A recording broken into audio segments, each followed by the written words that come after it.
কত দাগ লাগাইলি প্রাণে, কলিজা তার সাক্ষী, তবু বদনাম দিলি শেষে। আমি নাকি মন পুরানো কয়লার ব্যাপারী। বিরহ, বাউল দর্শন আর লোকজ সংস্কৃতির ঐতিহ্যকে নতুন প্রজন্মের সামনে তুলে ধরতে রাজধানীতে অনুষ্ঠিত হল উকিল মুন্সির জন্মবার্ষিকী স্মারক আয়োজন বিচ্ছেদের বাজার। দিনব্যাপী এই আয়োজনে ছিল প্রামাণ্যচিত্র প্রদর্শনী, আলোচনা, প্রতিকৃতি উন্মোচন এবং বাউল গানের আসর। আমি না হইলাম তোমার, না হইলাম আমার, বেঁচে থাকা কি যে লজ্জার এখন আমি।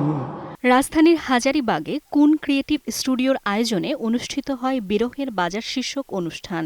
অনুষ্ঠানের সবচেয়ে বড় আকর্ষণ ছিল বাউল সাধক উকিল মুন্সির গবেষণাভিত্তিক প্রতিকৃতি উন্মোচন।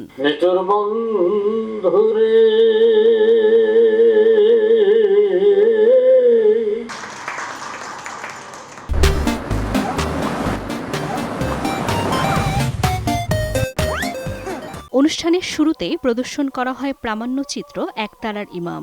এরপর বিশেষ আলোচনা অনুষ্ঠান আলাপে বক্তারা তুলে ধরেন উকিল মুন্সির গান, দর্শন এবং বাংলার বাউল সংস্কৃতিতে তার অবদানের নানা দিক।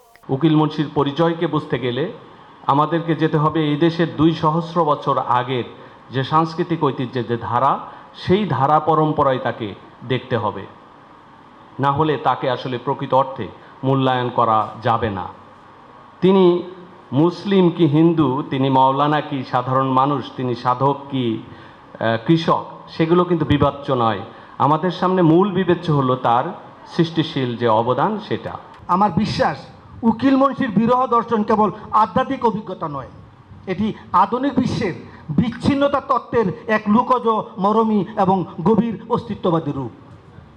অন্যভাবে বললে উকিল মুন্সির গানের বিরহ এবং আধুনিক দর্শনের বিচ্ছিন্নতা দুটি ভিন্ন ভাষায় প্রকাশিত একই মানবিক সংকটের দুই রূপ। আয়োজকদের আশা, এ ধরনের আয়োজনের মাধ্যমে হারিয়ে যেতে বসা লোকজ সংস্কৃতি ও বাউল দর্শনের চর্চা আরও বিস্তৃত হবে নতুন প্রজন্মের মাঝে।